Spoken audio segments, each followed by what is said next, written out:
and approach to successfully meet the current challenges. And thank for you all.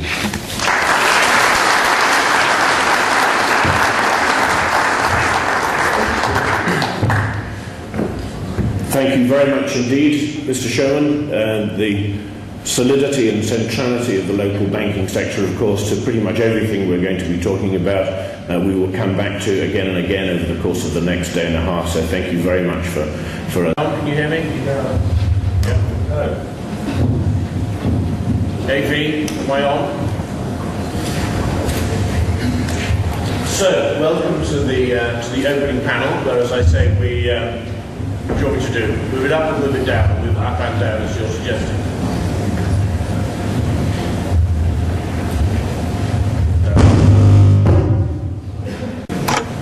The beauty of this panel is that we can pretty much talk about anything we like, and we've got just the panelists to do it, an experienced group of panelists, at least two of whom have been on panels here this conference last year, and the others I know are experienced panelists both at Euromoney conferences and elsewhere. So let me introduce them, starting on the right as you see the panel.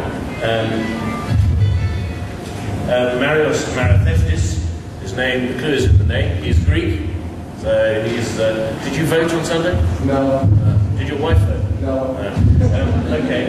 Marios has been promoted since our program was written. He's now global head of macro research, still at Standard Chartered, of course, and still based in Dubai, from where he surveys the ebbs and flows of the entire world economy.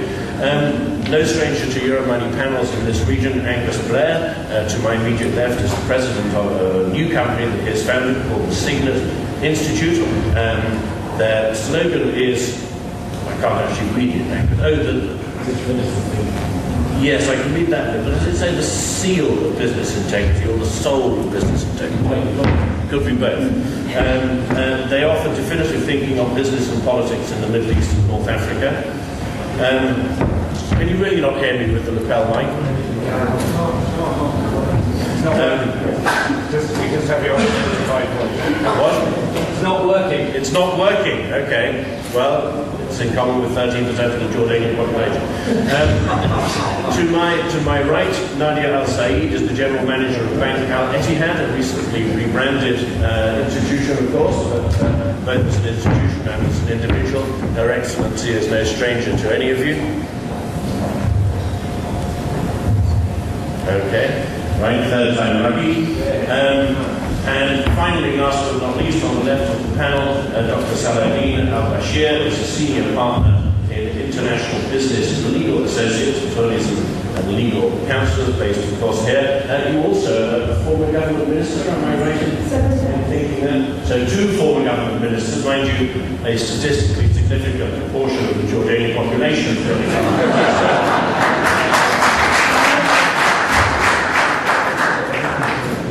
We're going to come on and talk about that in a moment. Just a head up, give you a little heads up on that. But what do we see in the global environment? What are we looking at if we look west, if we look north, if we look east from where we're sitting today? If we look west, of course, we see the United States of America recently resurgent economically, if one believes the statistics. I have to say I do rather tend to. I think it's a huge mistake to count out the Americans. They've got an election, of course, coming up. Perhaps you can give us your view on what's going to happen in that election and what, if anything, it means for the Middle East. And the Americans are still, of course, fully engaged in this region. I believe I'm right in saying that only yesterday there began a joint Jordanian-US military exercise, a very, very large exercise taking place as we speak. Very much an important part of the scene in the Middle East and indeed in Jordan, an old friend of Jordan.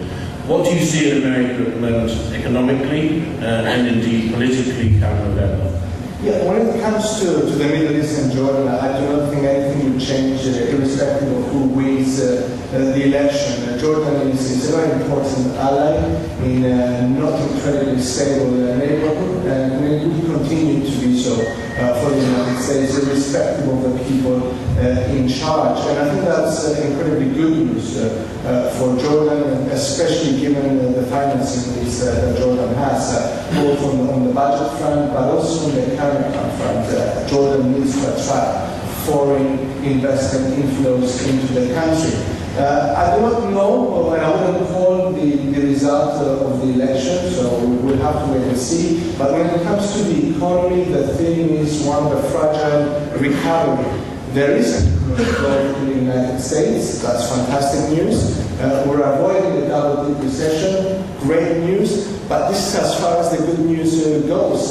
The economic recovery is a bit slow. It's a way to jobless recovery. Well, it's created some jobs, but we have to remember the market was getting too excited at some point when we were seeing job numbers every month. The US economy lost about 9 million jobs during the recession. It has created 3 million jobs since the recovery.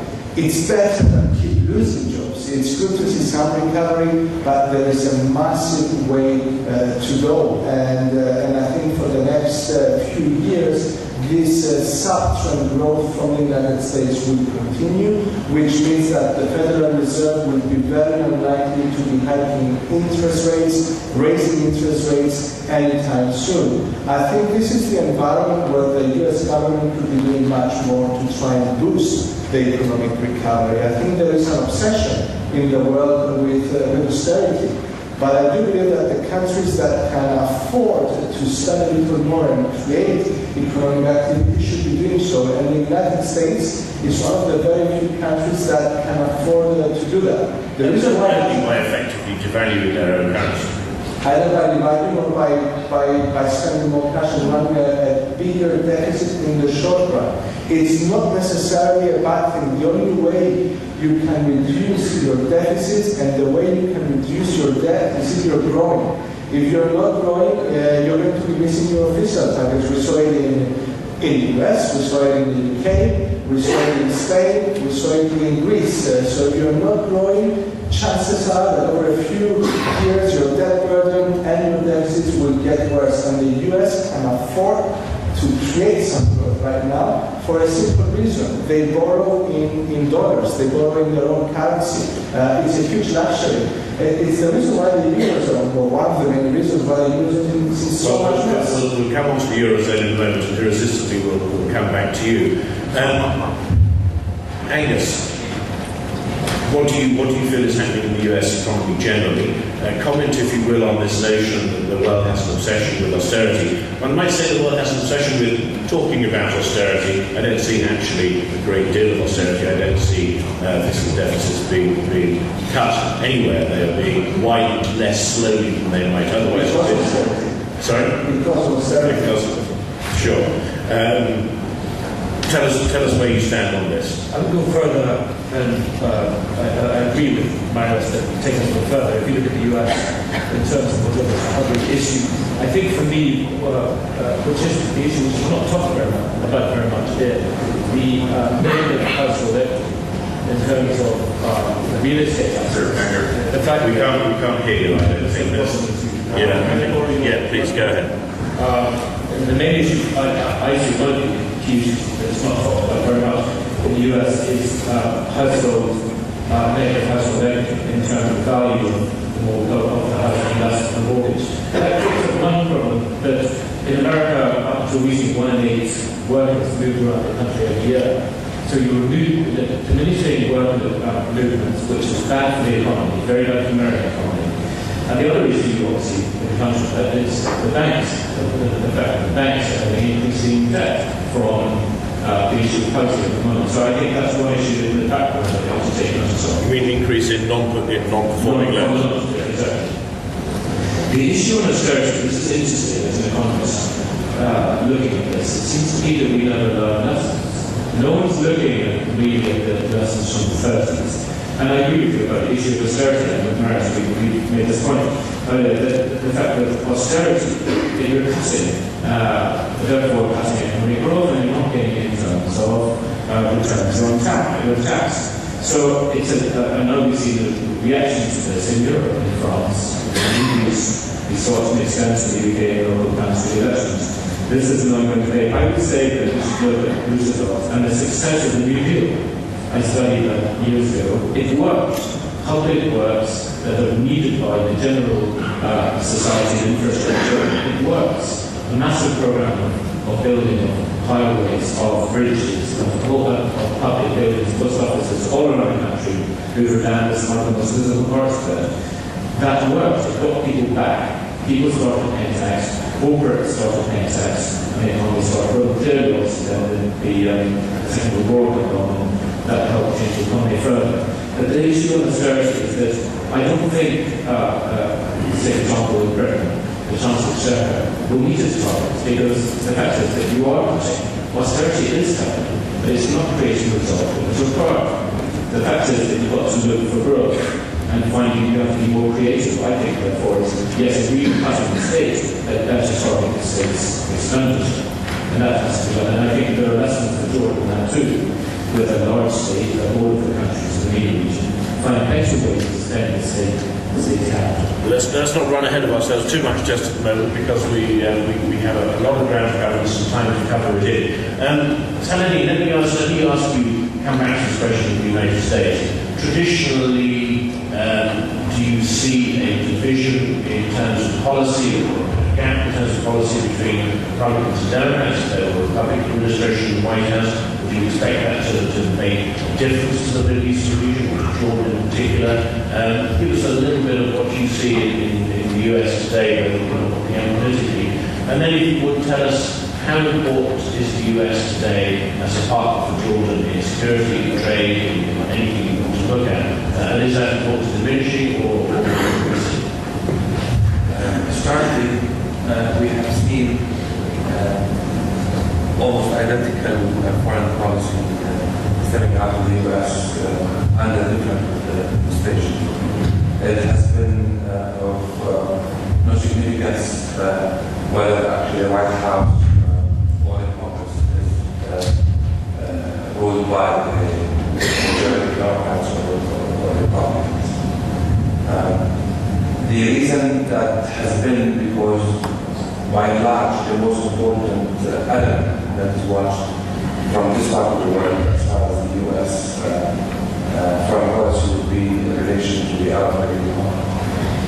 And that has had very minor changes or shifts across the year.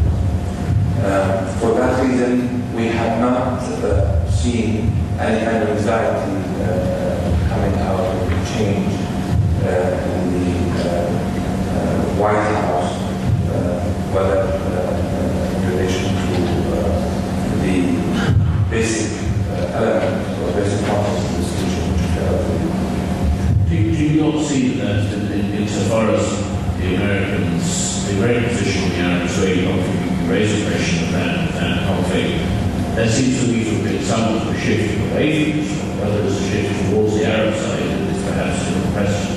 There's certainly no chemistry between Obama and Netanyahu. The Israelis this morning found that they're now able to form a coalition government, so the prospect of immediate change in power has now receded. But do you not see some sort of shift in that relationship over the current president's term? Certainly there will be some strained times. We could see it in the last 4 or 5 months. We saw it also at Bush-Senior's times in the famous episode of the loan guarantees agreement. However, the checks and balances system in the White House and Congress does not yield a difference in policy. I'll give you an example. One basic element of the foreign policy that we see out of the United States is the silence or reservation of the U.S. deciding on issue settlements, which is the major element in this conflict.